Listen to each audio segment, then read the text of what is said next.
Akhirnya pecah telur juga. Akhirnya ada brand lokal yang bikin mouse dengan 4K rate pertama. Ya, mungkin beberapa dari kalian juga pada ngikutin atau bahkan setidaknya tahu lah ya kalau mouse dengan polling rate tinggi itu belakangan ini lagi cukup booming atau hype dari beberapa bulan yang lalu bahkan yang sebenarnya juga teknologinya nggak baru-baru amat sih karena seingat gua tuh dari sekitaran 2 tahun yang lalu udah ada ya. Cuma dulu itu kan wired version terus harganya juga ya lumayan mahal-mahal lah. Anyway, nanti dulu deh, jangan kesana dulu ya karena di sini gue dikirimin cukup banyak produknya Fantech, nggak jauh-jauh dari produk barunya mereka. So di sini gue bakalan coba bahas satu persatu termasuk soal 4K 4K-an tadi. Ngapain sih mouse kok 4K? Kenapa nggak Full HD aja? Nggak, bukan soal resolusi. Nanti gue bakalan jelasin juga kok. Oke, so di sini gue kedatangan dua jenis mouse barunya Fantech dan ada dua jenis mousepad barunya Fantech juga. Tapi mousepadnya di akhir aja ya, fokus ke mouse-nya dulu. Nah, di sini ada Helios 2 dan juga Helios 2 Pro. Nama lengkap mereka nih sebenarnya ada XD3 V3-nya cuy. Jadi Helios 2 XD3 V3 polos dan juga Pro.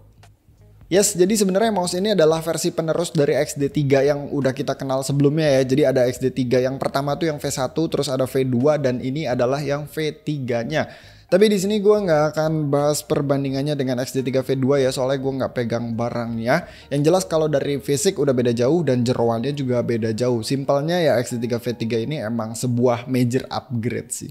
Nah, terus apa bedanya versi polos dan juga versi Pro-nya? Jadi dari packaging dan kelengkapannya ini udah kelihatan agak beda nih. Yang Pro nih pastinya lebih premium dan kelengkapannya juga emang lebih lengkap sih.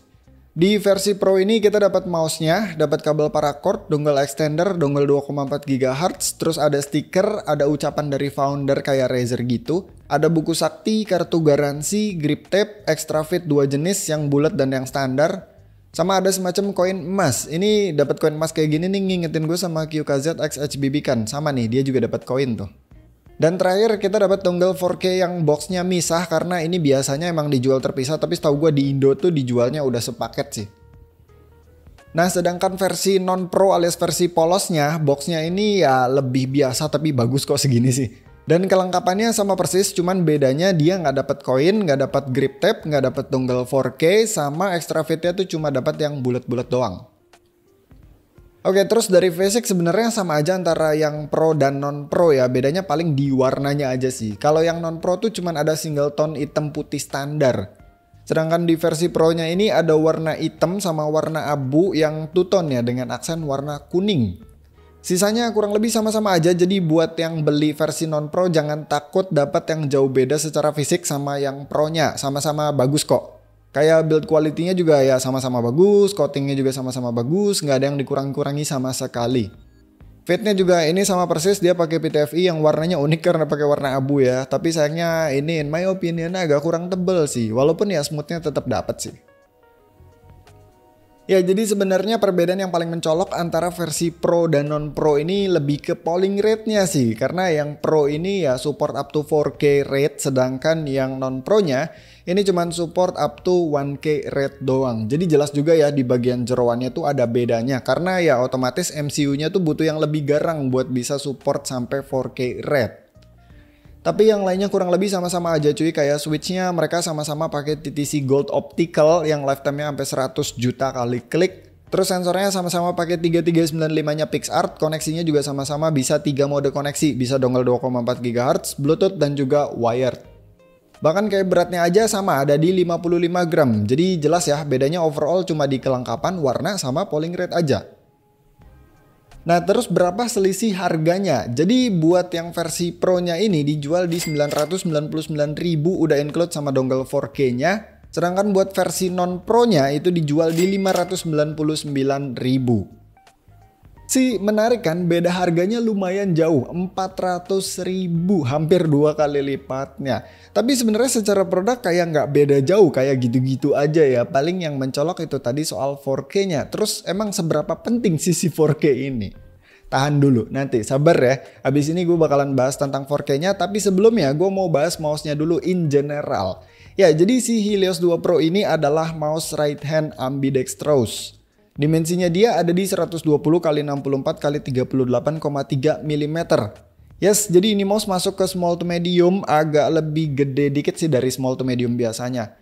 Kalau kita ngelihat profil siluetnya, dia ini lumayan deket lah sama si X2 ataupun Atlantis. Hamnya tuh lebih ke belakang, depannya agak ceper, tapi bagian tengahnya di sini nggak terjun bebas, masih agak gemuk dikit. Kalau kita lihat dari belakang juga punggungnya ini dia lebar ya, nggak kayak Ino X1 misalkan yang cenderung nguncup ke atas. Terus dia pinggangnya juga pas, nggak terlalu dalam tapi nggak terlalu lebar juga. Proporsional sih ini sama buttnya dia yang emang nggak terlalu lebar. Ini mouse udah kelihatan kalau shape-nya nih bagus, cukup universal, terutama targetin buat palm grip, relax claw, dan claw buat tangan sekitaran 18 cm. Ya kurang lebih kayak tangan gua yang sekitaran 18 x 8 cm tanpa hitung jempol. Dia enak buat palm grip, nggak terlalu tinggi, punggungnya juga lega. Buat claw grip juga nikmat, hamnya tuh agak kopong sih di bagian tengah, tapi bagian belakangnya tuh bisa sanggah dengan baik. Jadi kalau hand size kalian di 18 cm atau di bawahnya itu lebih enak buat palm, dan kalau 18 cm atau di atasnya sampai 19-20 lah kurang lebih, itu enak buat claw grip. Makanya kalau dekat-dekat 18 cm enak sih, ini lebih ke universal. Terus di sini buat button positioning juga nggak ada masalah, tombol-tombolnya enak semua, terjangkau dengan baik, feel-nya juga enak. By the way, ini dia buat main kliknya tuh pakai TTC Gold Optical kan ya. Ini feel-nya enak loh. Tactile-nya tuh nggak gitu sharp, kerasa empuk, dan gua ngerasa dia total travel-nya tuh cukup pendek. Jadi kayak mencetnya tuh enak satset-satset.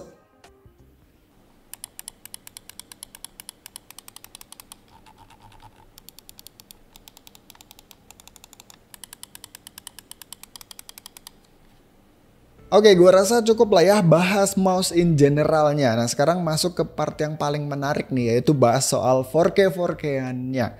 Tapi kayaknya gue nggak perlu bahas dari gimana cara kerjanya sebuah mouse, apa itu polling rate dan sejenisnya ya, karena nanti pembahasannya kayaknya bakalan terlalu melebar. Yang jelas ya, kalian juga tahu di mouse-mouse modern sekarang itu mostly udah support sampai 1000 Hz polling rate. Nah, sedangkan si Helios 2 Pro ini capable atau support sampai polling rate-nya itu di 4000. Jadi 4K itu 4000. 4000 apa? 4000 Hz. Simpelnya si Helios 2 Pro ini bakalan lebih rajin kirim data atau update posisi ke PC kita.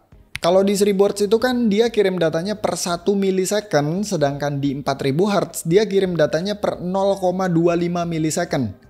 Jadi secara teori dia tuh bisa kasih gerakan kursor yang lebih padat, lebih akurat, lebih presisi, dan lebih smooth. Sedangkan di Helios 2 Pro dia masih standar kan mentok di 1000 Hz polling rate yang sebenarnya itu juga udah kencang sih. Pertanyaannya, apakah kita benar-benar membutuhkan polling rate sampai 4000? Apakah bakal berasa beda jauh? Apakah bikin gameplay experience kita tuh jadi meningkat jauh? Kalau gue yang harus jawab, gue bakalan jawab enggak sih. Alasan utamanya udah jelas karena gue bukan pro player atau gue bukan orang yang jago gaming, khususnya FPS ya, alias skill gue tuh biasa banget. Jadi kalau frame kursornya agak ke skip-skip dikit di 1K versus 4K polling rate ya, gue nggak bisa rasain bedanya. Bahkan gue sendiri udah cobain blind test, gue nggak bisa nebak ada di polling rate berapa ribu. Padahal secara angka ya, 1K ke 4K itu beda jauh loh. Dan yang kedua, ya mungkin di skenario yang gue coba ada keterbatasan dari perangkat lain. Karena gini, 4K polling rate itu makan CPU usage yang lebih gede.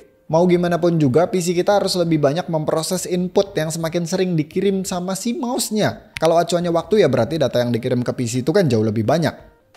Belum lagi kursor yang kita lihat itu kan hasil render gambar yang diproses oleh PC kita dan akhirnya ditampilin oleh monitor. Artinya kita butuh monitor yang kencang juga, sedangkan gue di sini cuma pakai monitor 144 Hz yang running di 155 Hz via DisplayPort.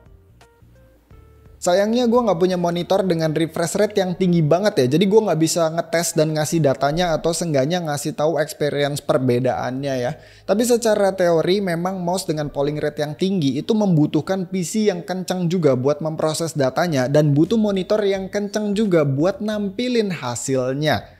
Gampangnya gini deh, mouse kita itu bisa running di 4K, dia bisa update posisi dengan lebih padat, lebih presisi. Tapi monitor kita cuman capable buat render sekian frame per detik karena refresh rate-nya kecil. Otomatis bakalan ada banyak jejak data movement-nya mouse yang nggak berhasil ditampilin oleh monitor kita. Jadi emang polling rate tinggi di sebuah mouse ini kalau mau benar-benar dirasakan manfaatnya atau dirasakan perbedaannya, ya harus didukung juga dengan perangkat lain yang kencang juga. Dalam kasus ini ya berarti PC-nya harus kencang dan monitornya juga harus punya refresh rate yang tinggi. Soalnya percuma juga kan cuy, mouse-nya kencang, PC-nya kencang, kalau monitornya bapuk ya kayak tadi gue jelasin deh, ujung-ujungnya si monitornya nggak berhasil nampilin frame yang begitu padatnya dari inputnya sebuah mouse. Gitu pun berlaku sebaliknya ya. Kalau monitornya kencang, PC-nya kencang, mouse-nya bapuk cuman 125 Hz misalkan, ya nanti ujung-ujungnya kursornya patah-patah juga karena ya nggak berhasil ngirimin data movement secara intens ke PC kita. Sebenarnya ini penjelasan tentang 4K rate ini masih bisa panjang banget, cuma di sini gue singkat aja ya, soalnya takut videonya bakalan kelamaan juga, selain dari ya nanti cakupannya bakalan terlalu melebar. Yang jelas balik lagi itu tadi ya, kalau buat gue pribadi dengan skill gue, dengan skenario gue, dengan setup yang gue pakai, gue ngerasa gue nggak butuh 4K atau mungkin belum butuh. Tapi jangan disalahartikan juga kalau 4K ini adalah sesuatu yang berlebihan atau sesuatu yang nggak penting, nggak juga. Karena intinya kan namanya kirim-kiriman data ya, semakin intens, semakin cepat ya itu berarti semakin baik. Apalagi kalau ngomongin sebuah mouse yang inputnya itu bukan cuman kayak klik isinya on sama off doang, tapi ada movement juga yang dibaca sama sensornya. Yang namanya movement itu berkaitan sama jarak. Jarak itu skupnya bisa sangat amat diperkecil dari mulai meter, inci, sentimeter, milimeter, dan seterusnya. Jadi ya itu sesuatu yang kompleks yang semakin sering dikirim ke PC kita datanya ya berarti kan semakin bagus, gampangnya gitulah. Cuma jangan lupa juga kalau mouse kita running di polling rate yang tinggi itu ngaruh ke konsumsi baterai juga. Bahkan si Helios 2 Pro ini diklaim sama Fantech-nya bedanya itu bisa sampai 20 jam. Walaupun ya kalian juga mungkin udah pada tahu lah ya kalau kita set polling rate itu nggak akan konstan. Artinya kalau kita set di 4K bukan berarti mouse-nya itu running di 4K terus-terusan. Dia bakalan nyesuaiin kebutuhan movement aja kok. Yang jelas 4K itu adalah batas maksimumnya. Ya jadi mungkin itu aja penjelasan soal mouse-nya. Paling ada sedikit tambahan tentang si dongle 4K-nya yang mana kalau kalian mau pakai itu harus pairing dulu, bisa lihat instruksi di software-nya. Tapi ini pairingnya tuh sekali doang cuy, nantinya sih bakalan plug and play. Terus juga ini meskipun kalian pakai dongle 4K-nya, kalian tetap bisa atur polling rate di software-nya. Jadi tetap bisa setnya itu di bawah 4K. Oke, kayaknya udah cukup pusing ya bahas 4K. Tapi sayangnya videonya belum kelar cuy, karena masih ada mousepad-nya yang belum gue bahas. Ya jadi di sini Fantech punya dua mousepad baru, namanya StrikePad dan juga StrikePad Pro. Yang non Pro ini harganya di 299.000, sedangkan yang Pro harganya di 399.000. Mereka berdua ini size-nya sama kurang lebih di 480 x 410 x 3 mm. Secara garis besar sebenarnya mereka berdua juga ini mirip-mirip banget. Top surface-nya tuh pakai alluring holographic design yang kayak ada glitter-glitternya gitu. Ini dia surface-nya itu lebih masuk ke speed by the way karena lumayan kenceng sih ini mousepad. Surface-nya kan emang kayak plastik gitu, jadi ya nggak aneh juga sih kalau kenceng. Enaknya dia ini nggak ada anyaman kayak kain fabric biasa ya, jadi movement X sama Y-nya itu cenderung rata, nggak ada yang berat sebelah. Terus bagian sampingnya dia nggak ada jahitan, bawahnya standar karet. Nah bedanya ini kalau yang versi Pro bawahnya tuh karet tapi kayak lengket gitu. Fantech kasih nama Strike Cells ini. Jadi emang diperuntukkan buat semi permanen di atas meja ya, nggak buat digeser-geser. Makanya yang versi Pro ini boxnya juga dia kotak kayak hardpad gitu karena dia nggak boleh digulung ataupun ditekuk. Sedangkan yang non Pro-nya dia boxnya silinder yang emang dari sananya juga posisinya digulung. Tapi tetap nggak boleh ditekuk-tekuk sih karena top surface-nya takut nantinya tuh bengkok. Ya jadi paling itu aja sih yang mau gue bahas soal Helios 2, Helios 2 Pro, StrikePad dan juga StrikePad Pro. Overall buat barang-barangnya Fantech yang gue bahas di video kali ini ya semuanya bagus sebenarnya. Tapi buat mousepadnya gue nggak akan komen lebih banyak. Karena gue bukan user mousepad, gue lebih suka pakai deskmat yang panjang gitu. Sedangkan mousepad kan biasanya emang size-nya itu nggak panjang kayak deskmat ya. Tapi setelah gue cobain StrikePad dan juga StrikePad Pro ya kalau kalian memang cari mousepad yang fokus on performance gitu ya. Kalian bisa lirik si StrikePad ataupun StrikePad Pro. Nah di sini yang pengen lebih gue komentarin adalah soal mouse-nya. Ini gue pakai si Helios 2 Pro baru sekitaran 4 harian tapi experience-nya udah dapat banget ya. Ini mouse simply dipakainya enak banget. Dan gua ngerasa ini mouse emang kayak well prepare atau di develop dengan sungguh-sungguh gitu loh oleh Fantech, karena eksekusinya ya bagus banget hasilnya seperti ini. Dan juga yang gua suka lagi adalah dari Helios 2 ataupun Helios 2 Pro, dia tuh punya semacam upgrade pad atau line up yang jelas gitu loh. Kayak di V1 itu seingat gua sensornya pakai 3335 kan, terus di V2-nya pakai 3370, dan sekarang di Helios 2 atau V3-nya ini pakai 3395. Plus yang versi Pro-nya itu support sampai 4K rate. Jadi bagus aja gitu ngeliat line up yang rapih sejalan kayak gitu. Ya jadi segitu aja deh videonya. Thank you yang udah nonton. Sampai ketemu di video selanjutnya. Bye.